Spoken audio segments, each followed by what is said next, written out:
نحمدہ ونصلی علی رسول الکریم۔ سورہ حشر آیت نمبر 18 سے 20۔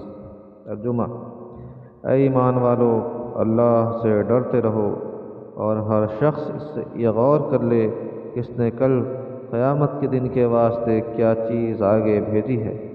اللہ سے ڈرتے رہو، بے شک اللہ تعالیٰ کو تمہارے اعمال کی سب خبر ہے، اور ان لوگوں کی طرح سے مت بنو جنہوں نے اللہ تعالیٰ کو بھلا دیا، بس اس کی سزا میں اللہ تعالیٰ نے خود ان کو ان کی جان سے بھلا دیا، یہی لوگ فاسق ہیں۔ اور یاد رکھو کہ جنت والے اور جہنم والے برابر نہیں ہو سکتے، جنت والے ہی کامیاب ہیں، حقیقی کامیابی صرف جنت والوں ہی کی ہے۔ فائدہ: اللہ جل شانہ نے ان کو ان کی جان سے بھلا دیا کا یہ مطلب ہے کہ ان کی ایسی عقل مار دی گئی کہ وہ اپنے نفع نقصان کو بھی نہیں سمجھتے، اور جو چیزیں ان کو ہلاک کرنے والی ہیں ان کو اختیار کرتے ہیں۔ حضرت جریر رضی اللہ عنہ فرماتے ہیں کہ میں دوپہر کے وقت حضور اقدس صلی اللہ علیہ وسلم کی خدمت میں حاضر تھا کہ قبیلہ مضر کی ایک جماعت حاضر ہوئی جو ننگے پاؤں ننگے بدن بھوکے تھے۔ حضور اقدس صلی اللہ علیہ وسلم نے جب ان پر فاقہ کی حالت دیکھی، حضور اقدس صلی اللہ علیہ وسلم کا چہرہ انور متغیر ہو گیا، اٹھ کر اندر مکان میں تشریف لے گئے۔ غالباً گھر میں کوئی چیز ان کے قابل تلاش کرنے کے لیے تشریف لے گئے، پھر باہر مسجد میں تشریف لائے۔ حضرت بلال رضی اللہ عنہ نے اذان کہنے کا حکم فرمایا اور ظہر کی نماز پڑھی۔ اس کے بعد ممبر پر تشریف لے گئے، حمد و ثنا کے بعد قرآن پاک کی چند آیت تلاوت کی، جن میں آیات بھی تھی جو اوپر لکھی گئی۔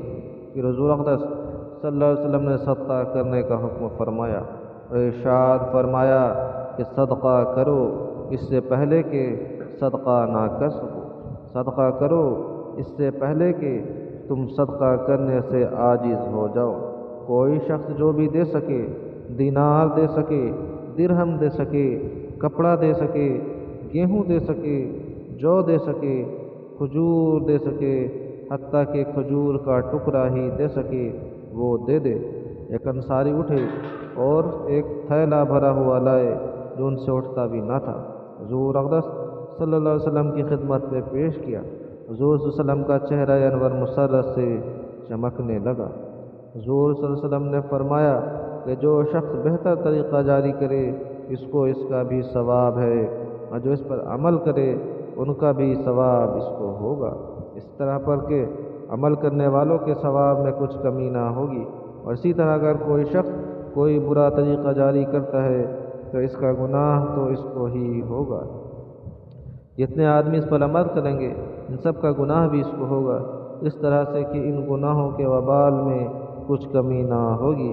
اس کے بعد سب لوگ متفرق ہو کر چلے گئے۔ کوئی دینار یا کوئی درہم، کوئی غلہ لایا، غرض غلہ اور کپڑے کے تو ڈھیر حضور اقدس صلی اللہ علیہ وسلم کے قریب جمع ہو گئے۔ حضور صلی اللہ علیہ وسلم نے وہ سب قبیلہ مضر کے آنے والوں پہ تقسیم کر دیے۔ ایک حدیث میں آیا ہے، لوگوں اپنے لیے کچھ آگے بھیج دو، ان قریب وہ زمانہ آنے والا ہے جبکہ حق تعالی شانہ کا ارشاد ایسی حالت میں نہ کوئی واسطہ درمیان میں ہوگا نہ کوئی پردہ درمیان میں ہوگا۔ یہ ہوگا، کیا تیرے پاس رسول نہیں آئے جنہوں نے تجھے کام پہنچا دیے ہوں؟ کیا میں نے تجھ کو مال عطا نہیں کیا تھا؟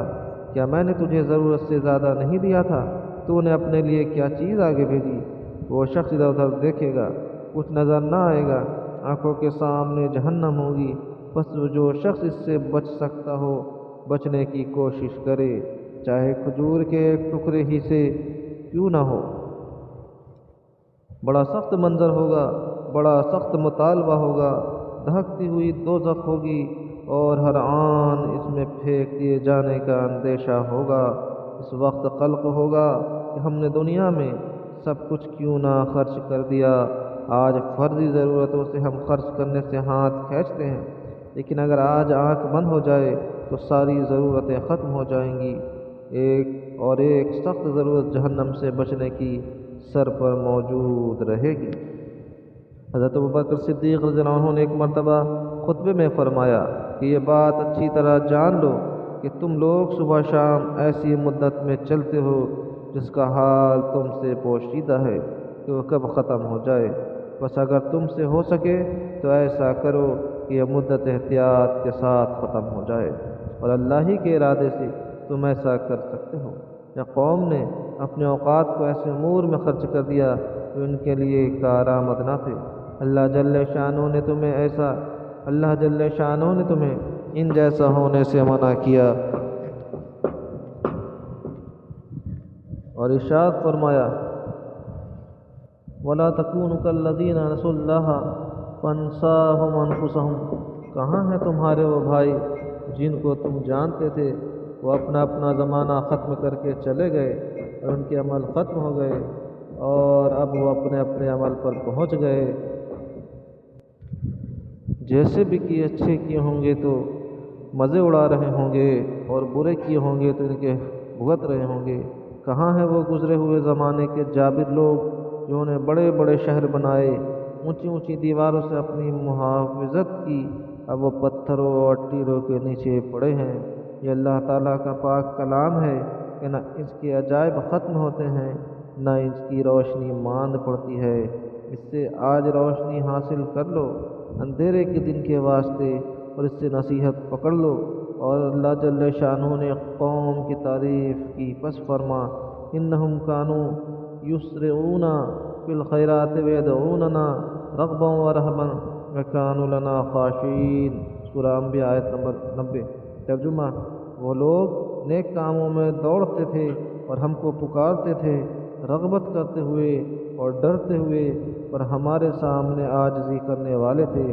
اس کلام میں کوئی خوبی نہیں جس سے اللہ تعالیٰ کی رضا مقصود نہ ہو، اور اس مال میں کوئی بھلائی نہیں جو اللہ کے راستے میں خرچ نہ ہو۔ وہ آدمی اچھا نہیں جس کا حلم اس کے غصہ پر غالب نہ ہو، اور وہ آدمی بہتر نہیں جو اللہ کی رضا کے مقابلے میں کسی ملامت کرنے والے کی ملامت کی پرواہ کرے۔ اللہ تعالیٰ ہم لوگ کو زیادہ عمل کی توفیق عطا فرمائے۔